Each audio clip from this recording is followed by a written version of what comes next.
you should be good. Cool. Next slide, Scott. Okay, so this is going to be a review a little bit. It's very similar to the SWEEP program itself. If you're not aware of how the SWEEP program works, we will have a little bit of a comparison between the two programs, but there are some important differences that we're going to get into later on in the webinar, so just stay tuned. But about the pilot program, it is a grant application process administered by the CDFA. It is funded through general funds, and the purpose is to provide financial incentives for California ag operations to invest in irrigation systems that save water and do not increase greenhouse gas emissions. So this is a little bit different from the regular SWEEP program, and we'll get into that in a little bit. Next slide, please, Scott.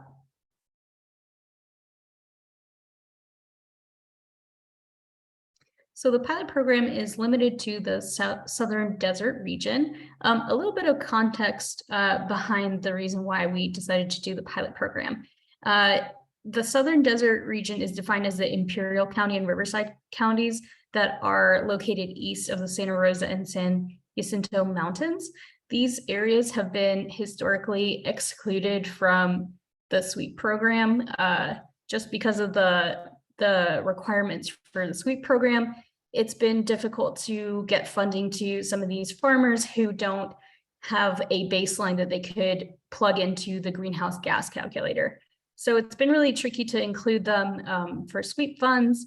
We had an ad hoc committee created, and one of the recommendations from that ad hoc committee was to create a pilot program that focused on projects in these areas where they don't have a baseline pumping energy use. So this is why we created the pilot program, and we're just going to kind of see how that goes.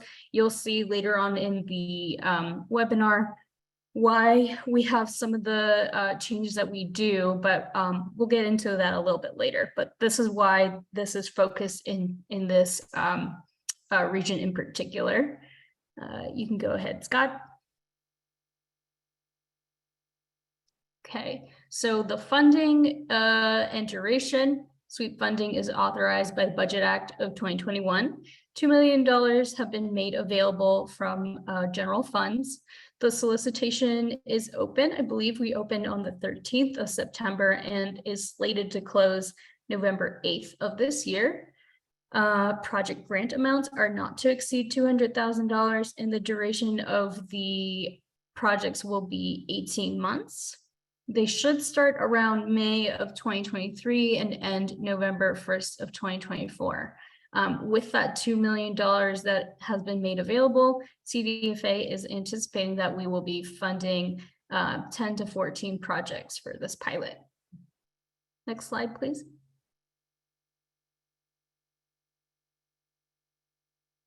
Okay, so this is what the solicitation timeline looks like currently. The RGA was released on September 13th. The competitive application due date is November 8th, due November 8th. We will be announcing and awarding the funding in January of 2023, and the project start date starts May 1st, 2023. So this application solicitation will be similar to past rounds of SWEEP, where we have a competitive process. In that case, we will not be doing a rolling application basis, and so all of the applications will be reviewed, and funding will be awarded after the closing date. Next slide, Scott. Okay, a little bit of information about the application period and the application overview. Go ahead. Okay, so this is a list of the project types. If you have sat in any SWEEP workshops or any SWEEP presentations, you've likely seen this slide. So this is not an exhaustive list of project types. Most SWEEP projects have some kind of improved irrigation water management scheme. That would include soil, weather, or plant sensors. And plant sensors, you can do a combo of any of these sensors in conjunction with other irrigation types of project components. There's also micro irrigation, improved energy efficiency, which includes a pump replacement or a retrofit. Fuel conversion, that could include renewable energy installations such as solar arrays, or converting from diesel to electric. Like I mentioned, solar, so electric to solar electric. Variable frequency drives as well, low pressure systems, any schematic for reducing your pumping, and the use of renewable utility provided energy. This is a new item or a new component that we've added to the list, and any other projects that combine water savings and greenhouse gas reductions. For SWEEP, we've generally, this list is not considered exhaustive. And so that generally we don't have a list of excluded practices other than we don't allow the drilling of new wells or the increased depth of current wells. But folks are free to propose project types as long as they can quantify the water and energy savings with the greenhouse gas tool and the irrigation water tool. This is different from the SWEEP program because the greenhouse gas tool is not required here for this particular program. But I just wanted to make folks aware that this is not the exhaustive list of project types. Go ahead, Scott. Eligibility. California farmers, ranchers, and federal and California recognized Native American Indian tribes are eligible to apply. The irrigation project must be on a California ag operation that is located in that southern desert region. For the purposes of this program, an ag operation is defined as row, vineyard, field, and tree crops, commercial nurseries, nursery stock production, and greenhouse operations producing food crops or flowers as defined in the Food and Ag Code section 77911.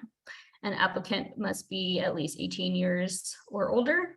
Projects must save water and not increase greenhouse gas production associated with pumping, and projects can sign up for renewable utility provided energy to offset any increases in energy use. Go ahead, Scott. Okay. Exclusions, academic, university, research institutions, and state government organizations are not eligible for funding. SWEEP funding cannot be combined with NRCS equipped to fund the same components, and cannabis is excluded currently. Go ahead.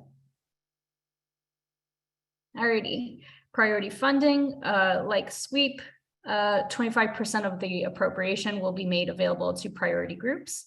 Priority populations that reduce diesel pumping for irrigation. I believe this is the AB 1550. So priority populations can be found using this map. And these ag operations that are located in a priority population and are reducing fossil fuel emissions are considered eligible. And also socially disadvantaged farmers and ranchers as defined by the Farmer Equity Act of 2017. And again, this definition is probably familiar to most of you, but a socially disadvantaged group is a group whose members have been subjected to racial, ethnic, or gender prejudice because of their identity as members of a group without regard to their individual qualities. The Farmer Equity Act of 2017 identifies the following as socially disadvantaged groups. Those are African Americans, Native Indians, Alaska Natives, Hispanics, Asian Americans, and Native Hawaiians and Pacific Islanders. Go ahead, Scott. Okay, I'm going to pass it over to Scott. He's going to go over the SWEEP webpage and where you can find a lot of our really helpful resources on the webpage. Go ahead, Scott. Thanks, Steph. Hey, everyone. I'm really glad to see that we got some good attendance here. Very much looking forward to working with you all on the pilot program solicitation. So a couple of things I want to point out about the SWEEP website and just show you some of the resources that are available. It's quite similar to the past rounds of SWEEP for those of you who are familiar, in that the layout of our website has a lot of these same resources on them. Let me pull that up because I have it right here. And I believe you can see that. Steph, let me know if you can't. If you can, I'll keep going. Thank you. And so this is the sweep webpage. This is really where you want to go. You want to come here first and review some of these really important documents here. You'll see that the program status is currently set as opened. Now, this is only open for the sweep pilot program, not traditional sweep. We are currently accepting applications for that region that Steph defined earlier. And here you're going to find a couple of really useful links. One of them being the RGA, the Request for Grant Applications. Now, this is a really comprehensive document. This is really the source of it all. So if you have any burning questions or things that you might not understand, I would definitely recommend reviewing this RGA before coming through with any sort of questions or Q&A towards us. But additionally, we have a new budget. This is the 2021 Sweep Pilot Budget Worksheet. Please don't use old budgets. I will go over this again, but in the event that you are familiar with Sweep, please download the newest budget and utilize that. It's just got a slightly different layout, which will help us on the back end. So, and then we also have a new Sweep Irrigation Water Savings Calculator. Now, it's not that new. I will go into what's new about it in a moment, but essentially you're going to want to download the new version of this. You don't want the macro enabled one. You want the one that's just traditionally Excel.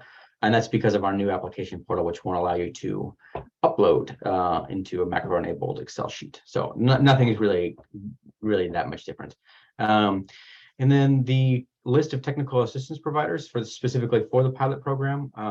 I have a slide about this in a moment, but I do want to show you that we have a series of technical assistance providers here, and that we also post any sort of planned workshop that might be coming. So this is going to be a living document. We will update it periodically as we get more information about when and if workshops are going to be made available. It also has some technical assistance providers that can really help you.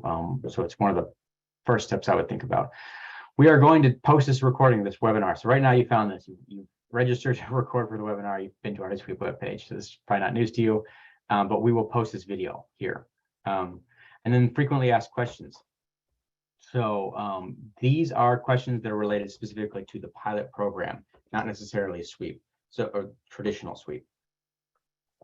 So please keep in mind that some of the FAQs have changed. I would encourage you all to reference this.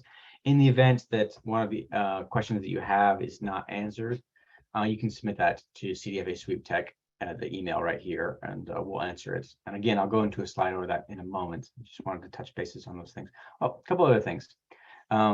We do have the priority populations mapping tool, budget worksheet, irrigation water savings calculator. We do not require the GHG calculator. It is here, but you don't need to use it. And then probably something that's past solicitations right here. This will show you a list of all the past awards we've had in the history of Sweep program. So that can be a good place to get some ideas about what kind of projects we have historically funded. Now, granted, this is a pilot program, so it's going to be a little bit different about what kind of projects we'll fund, but it's a good resource for you to use. And then the Subadvisory Committee group. This is where what Steph had alluded to, where we received the direction from the Subadvisory group to develop a program like this. There's also some videos down here that are pretty useful if you want to learn about other successful Sweep projects. But that being said, I will return to the PowerPoint. So to go over the, looks like I've gone over all those talking points for the Sweep website and resources. Okay, technical assistance providers. We have specifically contracted with some technical assistance providers for the Sweep pilot program. So past technical assistance providers may or may not be able to help you, but these ones are specifically highlighted here because they're located within the Southern Desert region. So we have Anna, Dr. Esther Moasi, sorry, I probably said that incorrectly, and then Ali Montazar, Dr. Ali Montazar. For the purpose of this meeting, the UC community education specialist and the technical assistance providers are going to largely provide similar levels of support to you. So if you're a first-time applicant, you're new to the idea of Sweep, I would really encourage you to reach out to one of these individuals and see if they can put you on a list and you can attend a workshop and develop some sort of project. So yeah, and I only had a picture for Ollie, so sorry the other two, but didn't have one online. So a little bit about program requirements. You can only submit one application using the operations legal business name and unique tax identification number. So if you're submitting it as a sole proprietor, use the last 4 digits of your individual social security number. Now, this will make more sense when I'm showing you the application, but essentially there is different pathways if you are a corporation or an individual into how you would fill out this application. Corporations will use what's called an FEIN number. It's a federal tax identification number. And then individuals don't have federal tax identification numbers, so they'll use the last 4 digits of their social security number. Projects need to include flow meters or demonstrate that actual water will be measured with an existing flow meter or by the water supplier. So these projects need to have measurable, quantifiable outputs post-project implementation. And you do need to use the SWEEP Irrigation Water Savings Assessment tool in order to estimate water savings, which I will go into in a bit. Some of the restrictions. SWEEP funds cannot be used to expand existing agricultural operations. So if there's some new land that you're interested in developing that hasn't been currently under production, funds cannot be used to develop new land. Installation of new groundwater wells or increasing those well depths. Granted, I don't think that's in the Imperial Valley. I don't think it's that common that groundwater wells are used. But in the event that you're interested in pursuing an increase in your groundwater well, that is excluded, or drilling a well. Testing experimental technology or performing any kind of research is not allowed. Paying for engineering costs associated with project design, development, and planning. So you cannot receive funding for things that are expended prior to the grant being executed. So if you have someone come out and build a project design for you, it costs you some amount of money, those dollars that are expended can't be reimbursed. And then also purchasing tools and equipment with the useful life of less than 2 years.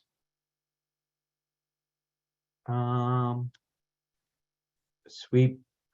So the differences, okay. You have, so I just want to highlight a couple things. I think many of you are familiar with the SWEEP program. Maybe not all of you, but many of you have heard of our program in the past. And the SWEEP pilot program does have some really important key differences that I need to stress and highlight. So again, projects are limited to that Southern Desert region. I know we've said it a couple times, but I'll say it again. Just if you apply from Colusa County, regular SWEEP's fine, but for the pilot program, it's for the Southern Desert region. That project type will be excluded. Projects do not need pump tests, so you don't need to have someone go out there and do an overall pumping efficiency test for any on-farm pumps that are included. Now you can, if you would like to substantiate that, that's fine, but it is not a requirement for the pilot program. You do not need to complete the GHG calculator tool either. Again, Steph had highlighted, projects are not required to save greenhouse gases or essentially emissions. They are just required to not increase that total emission load from the region, so or from your agricultural operation, based on irrigation pumping. So just to be clear, this GHG is associated with pumping. Projects can apply for utility provided renewable energies to offset any increases on farm electricity used related to irrigation. So this means that your municipality, now I can forget the name of your municipality, but they do offer green energy, renewable energy programs where you can sign up and essentially get all of your electricity delivered using this renewable energy resource. You are eligible to apply for that and substantiate that you have enrolled in that in order to be eligible to have offsets for the GHG that you might be producing. All projects are required to provide water and energy records for 3 years post-project completion. So some of you are familiar with SWEEP would know that we do post-project outcome reporting. This is when we require, or we request both water and energy records from you for 3 years after the project has been installed. Now that has historically only been for a subset of projects. For all of these projects that are enrolling in the pilot, we're going to be capturing this data for all of you. So just be aware that in the event that you do receive an award, and we will reiterate this, but that you will be required to provide both water and energy records for 3 years after the project's been installed. And we do our best to make this as painless as possible for you. So just providing us with some energy and water use records.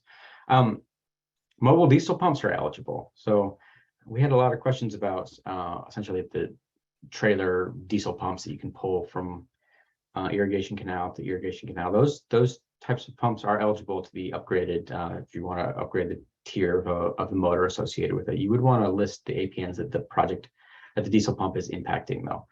And another difference is that relative to SWEEP 2021, this is returned to the competitive grant process. Last cycle, we had what was called the first come, first serve cycle.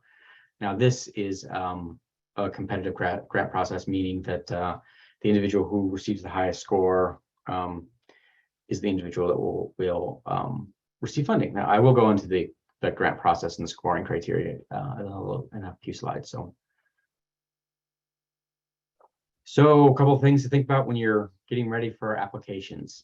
Application attachments. You really need to have a project design. You're going to have a completed budget worksheet. Sometimes people go and get quotes substantiated from irrigation companies to figure out what the costs are associated with these pieces of hardware that you're proposing to install. Now you can also get quotes from the vendors, but you can also rely on the NRCS equip payment schedule, which is available on the SWEEP RGA as a resource in order to estimate costs associated with some of these practices. Solar systems quotes are, however, required. So if you're interested in putting in a solar system on your parcel, you're going to need to go ahead and do the legwork and get a solar system quote and supply that as part of the application. You'll also want to complete a SWEEP irrigation water savings assessment tool. And, I've probably said this many times, but completed, what I mean by that is just make sure you save it. When you complete your calculator tool, click save before you upload it. Sometimes things have happened where we've had incomplete irrigation water savings assessment tools, and well, it's just not a good thing. Now, in the event that you do have baseline energy records, you can attach that.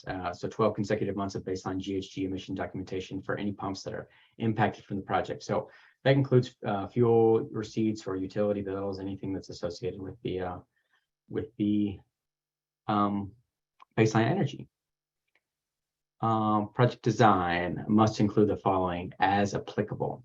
So when you're developing a project design, you really want to label the assessor's parcel number. I have an example coming up. Detailed schematic of the locations of proposed or improved infrastructure and technologies, including irrigation piping, reservoirs, and sensors. So in the event you're going to be putting a soil moisture sensor out in the field, it does not have to be the exact location, the exact row. We want a general sense about where you're anticipating it being. Granted, when technical expert comes out there, they might find the soil type is more privy to put it in a different zone. But the key takeaway here is that if you indicate you're going to be putting in, 6 soil moisture sensors, 6 soil moisture sensors should be installed throughout the parcel. So you also want pertinent agronomic information such as the crop type, water distribution uniformity if available, and different holistic overview using aerial imagery software. So you can build this fairly easily, actually, using clipping tool and Google Earth. You just clip out your field, and actually I've used PowerPoint to just draw lines in it before. So there are means. You don't necessarily have to have AutoCAD to build a design. Now here's an example of just a simple SWEEP project. And this information is not necessarily representative of the reality in the field, but so we have listed the APNs, and it looks like there's going to be 2 different parcels here. 85 acres. This 85 acres has squash and corn. and then the 70-acre parcel, which has soybeans and corn as well. In this proposed project, they're going to look to install a 75 horsepower submersible pump with a variable frequency drive, flow meter, sand media filtration station. So those are generally all found at a pumping station. That's why this box is representative of where this proposed pumping station already exists, and they're just replacing that pump, that submersible pump, perhaps with a more efficient one. And then the soil moisture stations, in this example on the side, and looks like they're putting in a solar array of 29 kilowatts, as well as a weather station over there. So this is a good representation of the type of detail that we're going to be really looking for. It's very helpful for us, and yeah, so please provide us with a good project design. So the budget worksheets. This is very similar to how it has been in the past. Basically, we want an itemized budget worksheet that has allowable costs in their categories. So there's both supplies and equipment. This is some state level differentiation, which is not really that important for the context of this meeting, but supplies are any item that's under $5,000 per unit, and equipment is over $5,000. I might have said that backwards actually, but the point is that one direction is $5,000 more. For the purpose of the budget, they both fall into the same row, and I'll show you that budget in a moment. You also want to differentiate labor. So in the event that someone's going to be out in the field installing things, you'll put those labor costs in the labor category. SWEEP will only pay for 25% of the total project cost towards labor. So in the event that you have 26% of project cost, you're going to probably want to put some of that amount into matching funds, or you will not be eligible to apply or to receive a grant. You can apply, but you'll be excluded. And then there's another category. Now this really needs to be consistent with the project design. So meaning that your project design shows that you have 2 soil moisture sensors in that last project design. Well, I would anticipate in the equipment and supplies category, finding two soil moisture stations listed. And like I said prior, the use of the NRCS equip payment schedule as a guide to the extent feasible is allowable to determine what reasonable cost is. So in the event you don't have a quote lined up, you just want to apply for the SWEEP program, there are plenty of resources about what costs items might cost. And if you look at the RGA, the request for grant applications, you will see a list of allowable and unallowable costs. We have gone over those already, but just if you need higher resolution, please visit the RGA. Okay, here's the budget. So, sorry, I'm dehydrated.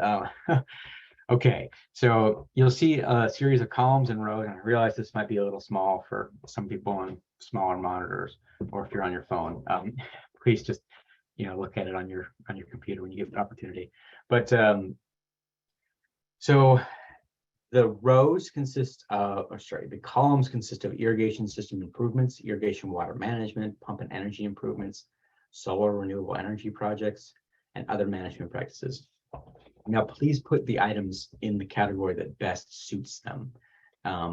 Meaning that if you're putting in a soil moisture meter or a flow meter, that's going to go in the irrigation water management section. If you're putting in irrigation, if you're putting in, say, underground line with some micro sprinklers, you'll put that in the irrigation system improvements. Now, there is some level of ambiguity here. Sometimes things could belong in either category. Please use your best judgment, and there is a description below it as to what types of equipment fall into these categories. Again, supplies and equipment on the row. There's another category which is for items that are not specified. Things like rental. So I need to rent a backhoe to dig a trench, something like that, or software subscriptions. Those belong in the other category. Now, the labor column, there's a feature in here that shows it'll turn red in the event that you request higher than 25% of the total budget request in labor. So hopefully that's an indicator for you that something's not right and you should try and correct that. It'll also turn I believe it's red if you request over $200,000. So if you request $201,000, it should turn red and let you know it doesn't seem quite right. So keep an eye out for those visual indicators.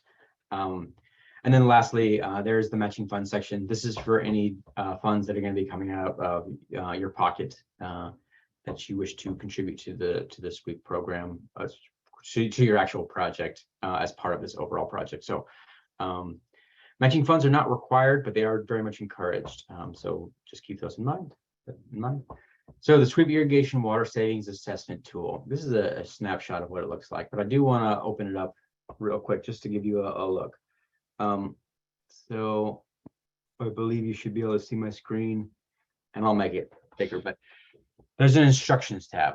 First and foremost, read the instructions tab. It'll give you some important pointers about what the definitions of things are, how to find the soil type you have. In the event you don't know your specific field soil type, you can go to the soil resource maps out of UC Davis, find out what your soil type is. There's also this particular tool uses a baseline township and range. It's a quadrant GIS system, basically. So instead of like a lat long, it's this little square thing. I probably can't describe it that well, sorry, but I'll show you that looks like in a moment too. But the point is that for Imperial and Riverside in the quadrant system, you're going to be located in the San Bernardino area, which is considered to be S, and that'll make sense in a moment. Additionally, there is this irrigation water management step scale. It shows you what irrigation water management is considered in using this tool. So if you already have a soil moisture probe and you're interested in installing a weather station, let's just paint this as a potential scenario. Well, you technically already have an irrigation water management system level 1, which means that you have either a flow meter, a soil moisture meter, or an ET sensor. Those are the 3 components for irrigation water management as defined by this tool. And in the event that you already have one, but you're interested in installing one more, that's considered an increase by only 1 level. So you do have a level 2 system. I hope this is clear, but you are considered to have an increase of only level 1. And I'll reiterate this in another tab, just because it'll make more sense.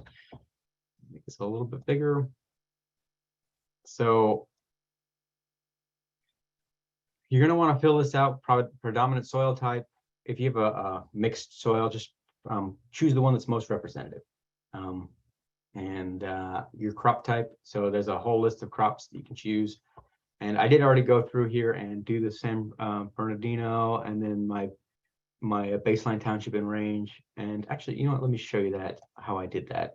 I had a question the other day about how that worked, and I really sometimes gloss over this. So there's this link is in the tool. It's also on the web, on the application portal, but this is Fish and Wildlife system. And I clicked PLSS.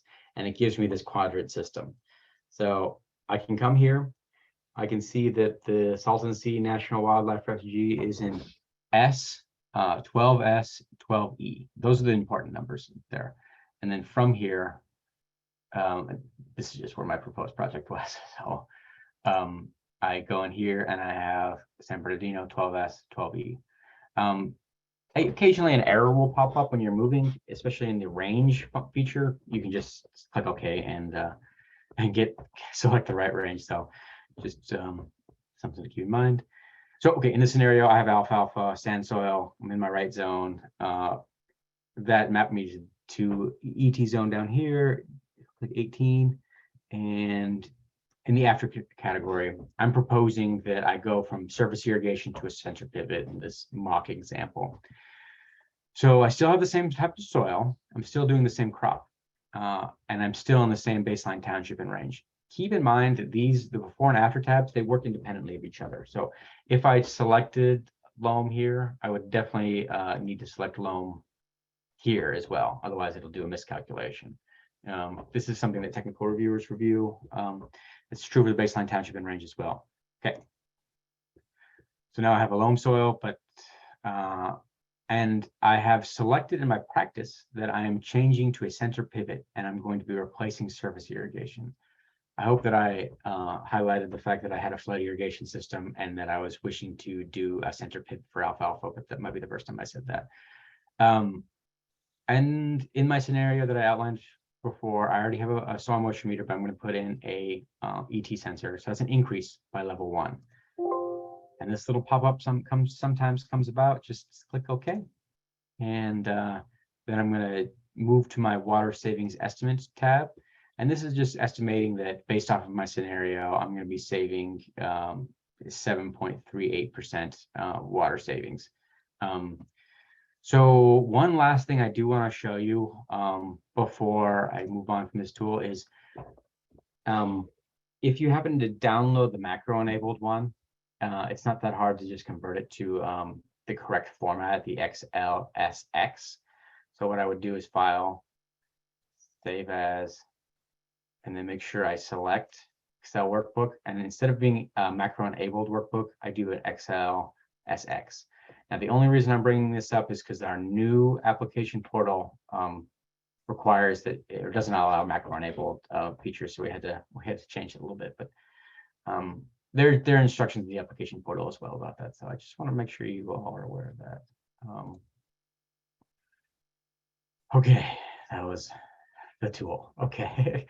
Solicitation process, grant applications. So this is a competitive grant application process. You're going to be submitting these grant applications to CDFA, in which case we're going to do an administrative review. Steph and I really go over these projects, and we just make sure that you have the correct attachments, that your irrigation water savings calculator was filled out correctly, that you say you have solar and you included a quote, things like that. Really, it's just the essential features is part of the admin review.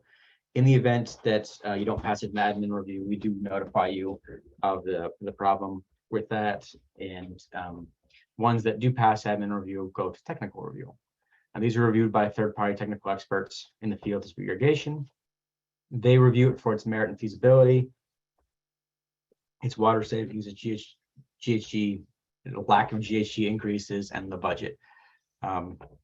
Unsuccessful applicants are notified and they are provided feedback, meaning that if in the event you're not successful, they will provide you with some information about why. Sometimes we simply have too many applications and not enough funds to fund all these projects, but we still will provide you some level of feedback. Now, let's hope that we all fall into the successful applicants category, and then we get moved to the award phase, and then the grant agreements are initiated. Now, this is a lot more complicated than this line alludes to, but we'll get into that too. So the evaluation process, there are multiple levels of review. There's the admin review, which is done internally by CDFA. Technical review, which we do third party externally from UC and CSU technical experts. And then CDFA will select applications for funding based on the following. So there's a score. It's out of 50, and depending on your score, followed by water savings. And that's on a per acre level, not on a cumulative acreage. So per acre, GHG reductions per acre, funding priority requirements. And actually, we don't capture any GHG reductions. So this is probably a typo. Sorry about that. And so scoring criteria, merit and feasibility, 16, estimated water savings, 12. Now this should say, apparently I did not edit this, the lack of GHG increases. Just if you indicate that your project will not be increasing GHGs, or perhaps is going to be reducing GHGs, that's how the technical reviewer will score that. And then the budget as well. The criteria that is associated with these scoring, the questions are listed in the RGA if you want further detail about this. You may notice that there are no additional considerations in this scoring criteria. In the past, we've had things like soil management practices, irrigation training, agreeing to do irrigation training, and other items located in a critically overdrafted groundwater basin, and so on and so forth. Those are not included in this pilot program, so it's just out of 50. And how do you apply? Okay, that's a good question. well, first of all, go to the SWEEP webpage. Applicants can access this through the SWEEP webpage. You're going to log in and create an application and submit it. And we have a new application submission portal. This system is called Amplifund. And it's a bit of a change from what we've had in the past, but it should be more comprehensive and a better experience for everyone, we're hoping. What you should have on your hands, and I will show you the portal in a moment, but before you really get started on applying, at least my recommendation is you sort of have a project design, you have a budget, you have a water calculator, you got an idea in your head, so you can really get this filled out. You don't necessarily have to, you can save your progress, but I just would recommend that. So let me show you what it looks like.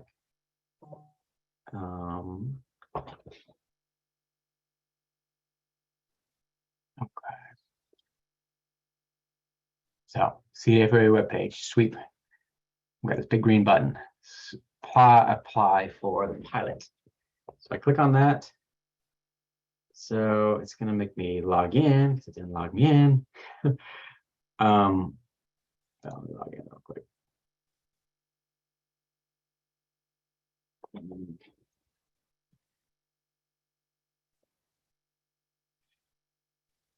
Let's see if it works.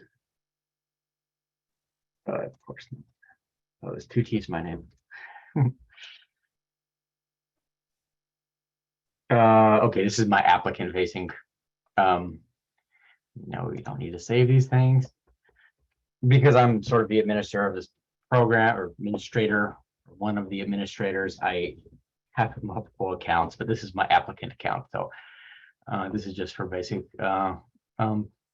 purposes for you guys to understand. So I would encourage you all to read this. Make sure you create an account. So if you don't, you won't be able to apply it. It'll prompt you to do that. Yeah, the upper right hand corner, there's a login button. You can read some of this information. We have links to the fact that we have Q&A section, and that's where you'd email. Technical assistance is listed here. Anyway, read this at your leisure. Now I'm going to show you what it looks like to apply. Now I did go ahead and already make a test application. It's not that great, but it is for the purpose of what I'm trying to show you is how it's filled out. So I could start a new application, but I have this test application here. That's how it saves, and it's been unsubmitted. So first thing it'll do is it'll tell you there's this project information section. So it's going to want to know my application name, how much money I'm requesting, and then my name, my email address. It's very broad information. Now you have to fill this out here. You'll see that you fill out the amount requested twice, but that's part of just how the system is designed. So okay, now this is where I get into my actual application forms. So there's 2 different forms here.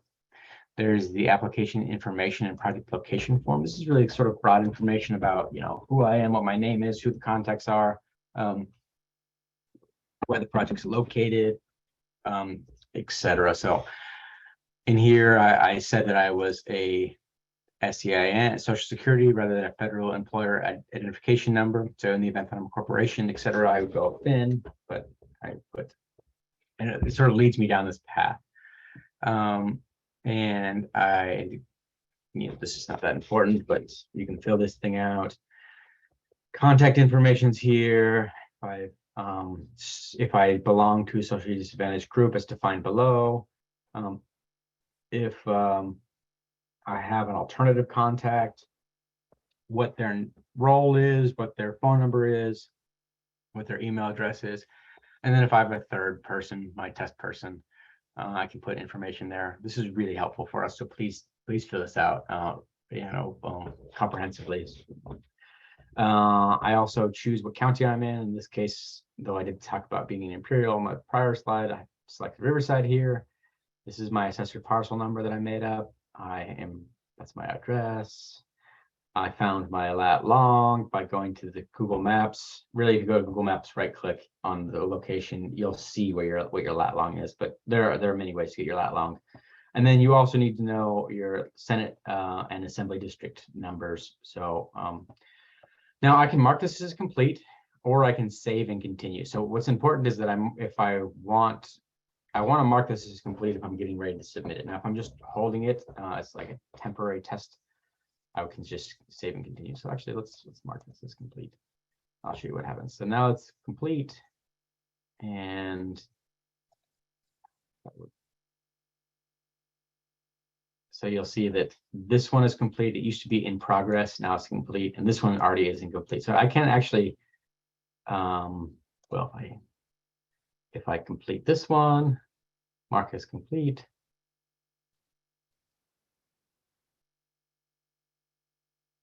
Okay, I'm going to go here.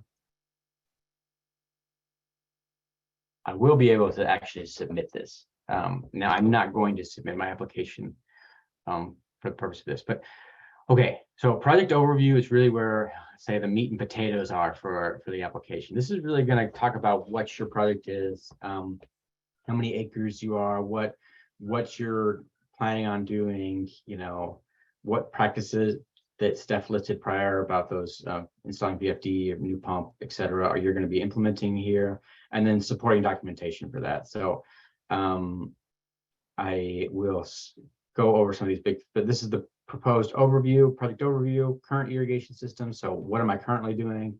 Like I said, I was surface flood irrigating, and I indicated that I'm going to be doing a crop conversion, I believe, here for 10 acres of my project.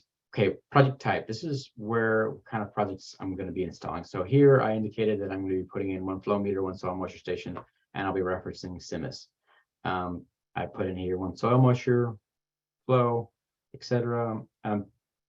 The application is fairly straightforward if you read it. It's fairly logical to go through. So I said I was going to be installing a center pivot, and so on and so forth. Use of reductions of energy use reductions or greenhouse gas emissions offset. I think maybe I'm getting a little tired here. That's another section that we can talk about. Now you are required to do certain attachments. So I have because I indicated I'm going to be putting in a 10 kilowatt solar array. I put in a file. It was not a solar array quote, but the point is that I was able to attach something here. Other management practices that fall outside. This is where I will install upload my design, water calculation, and GHG statement. So this is where I download the tool, where I get that soil resource map, where I get that BIOS map with the coordinate system, and then where I would upload the tool that I corrected, as well as the information that I filled out in the calculator. So no data increases on-farm energy statements, and then I indicated here that I'd be putting in on-farm produced renewables. So it's because I indicated I was putting in solar. My budget, and yeah, I uploaded up my budget here. Now this is additional attachments. I wanted to show you something. This is new for the new portal. I can upload multiple files to a single upload field. So I've uploaded 3 different things here. None of them really that relevant, but the point is that and then I can upload multiple things here if I want to, and then I can add a description of these attachments so I can support my project. So project duration and acknowledgments. This is just that I'm going to get done with the project in 18 months, or I'm anticipating doing that. I did receive technical assistance from the CDFA workshop. Looks like CDFA provided me help. And I didn't remember the name of the person who provided the bulk assistance. And all the information's true, test, date, and saving. So I've already put that, I've already saved it. So it's save and continue. And then I can submit. I'm not going to submit, but I can submit this phase. You're going to want to make sure you go through and fill out all those things before you submit. If you have something that's not filled out, it won't let you submit. So make sure that you get to the final stage and actually click submit before you log off and go on. All right, that was a lot of information. Welcome to the new portal. I hope that it's more streamlined and a good experience for everyone. All Okay, we're getting close to the end, so I'm sorry. I'm sure you all are excited about that. So, okay, awardee requirements. In the event you're selected for an award, there you are required to go through the execution of grant agreement process, and it is all conditional upon the applicants agreeing to the following program requirements. So you're going to have a pre-project consultation. Basically, Steph or I, or perhaps someone else will give you a call or send you an email, get in communication with you to make sure that we're on the same page with what we think your project is versus what you think your project is, and make sure everything lines up correctly. During this time, we might request additional information from you. So we might want a new map, for example. And we've had a number of times where we've requested new attachments just so we can better understand and manage these projects as we go forward. Like I said prior, all projects have a, oh, actually, so there is a project, post-project verification field site visit or remote verification, which is conducted by a CDFA environmental scientist or in partnership with a local nonprofit in order to evaluate the completed project. So if you say you're putting in a ET sensor, someone's going to come out to your field, make sure that there's an ET sensor out there and it's installed in accordance to your project design, your budget, and the scope of work that will be generated from your application being agreed upon. Again, all of these projects are going to be subjugated to post-project reporting that's going to be conducted by CDFA or a third party, in which you're going to provide water and energy records to us post-project for 3 years. Now, we have expectations that these projects will be maintained and installed for a minimum of 10 years. It's considered the life of the project. And yeah, all projects have a 3-year post-project outcome reporting requirement. All projects for the pilot will have that 3-year post-project outcome reporting. I don't want you to be scared by that. It's not that painful. Just be aware that we will, and you will need to comply. We will reach out to you and guide you through that process. CDFA does have a list of frequently asked questions on the SWEEP webpage. I had showed you prior, but this is just a reminder of that. Before I sort of asked technical assistance provider or CDFA, I would certainly check the RGA and the FAQs to see if those things have been answered before. The FAQ list is FAQ list is going to be updated on the following schedule. So basically, questions are going to be submitted to the SWEEP Tech inbox, which is listed below. We will standardize those questions and submit them and post them to the webpage.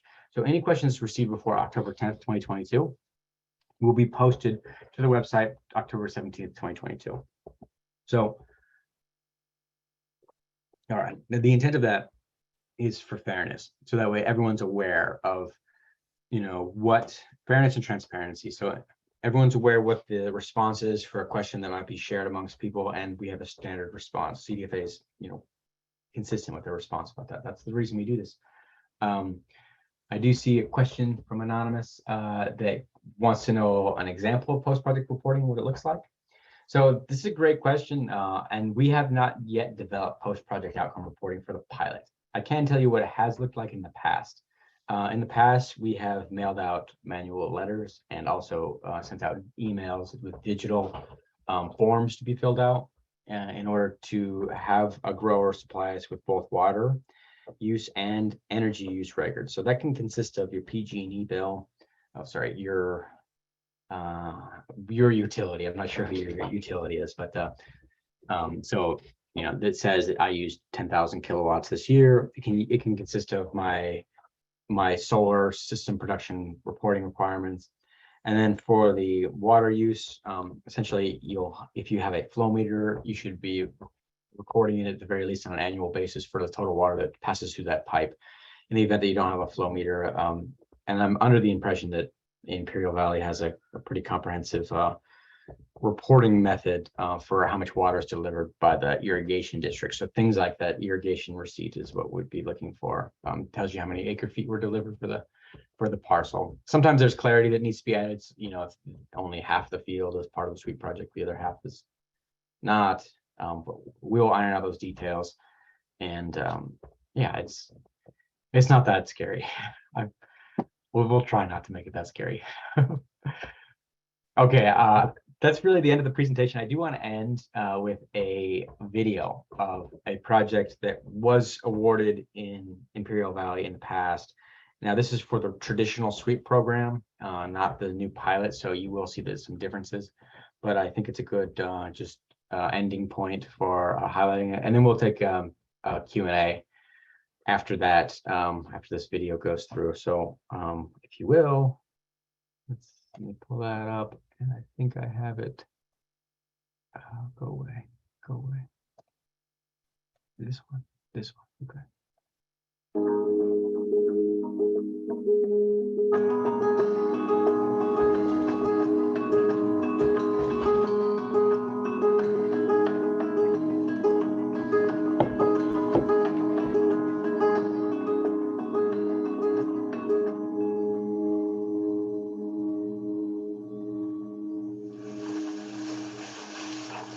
To become productive in California agriculture, you need to expand, you need to grow, you need to modernize.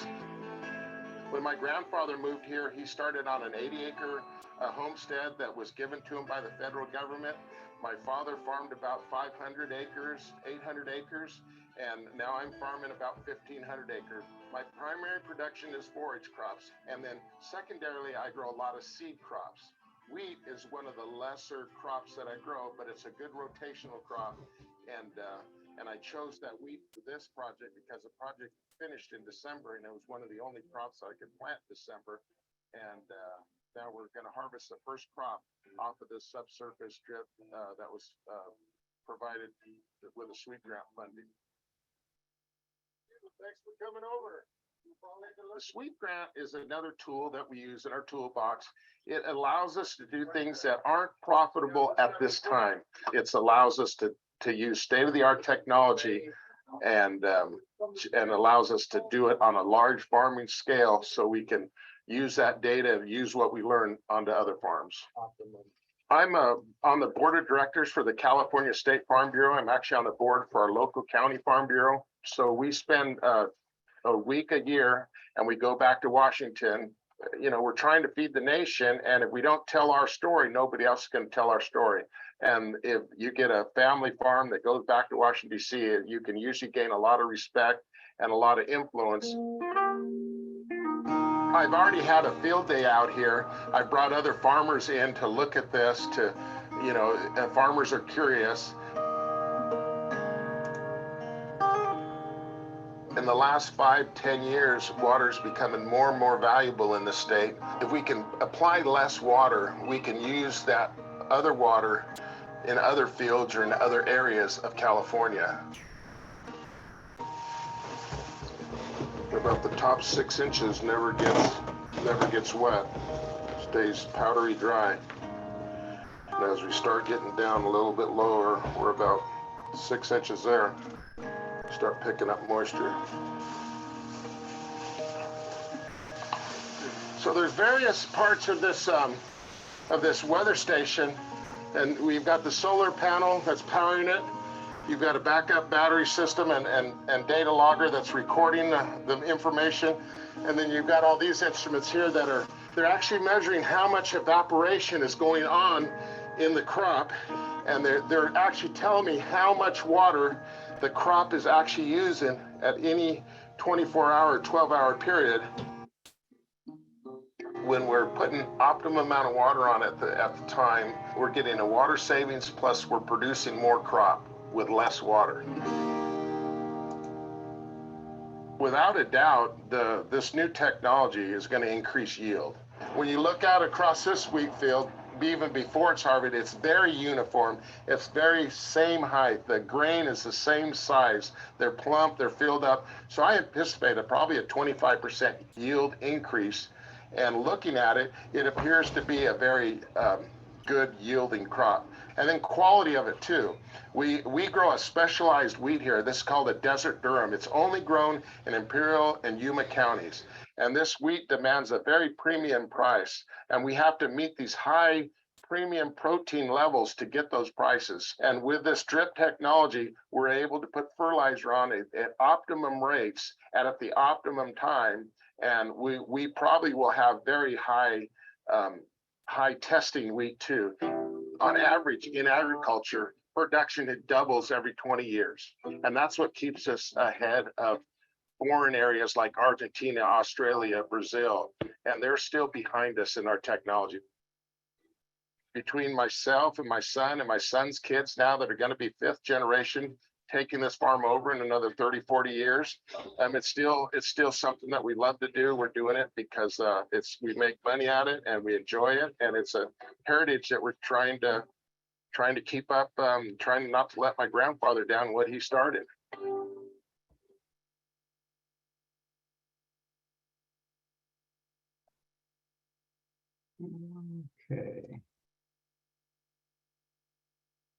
Okay, everyone. I hope you like that video. Oh, no. Hold on. Oh. Hold on. Go away. There we go.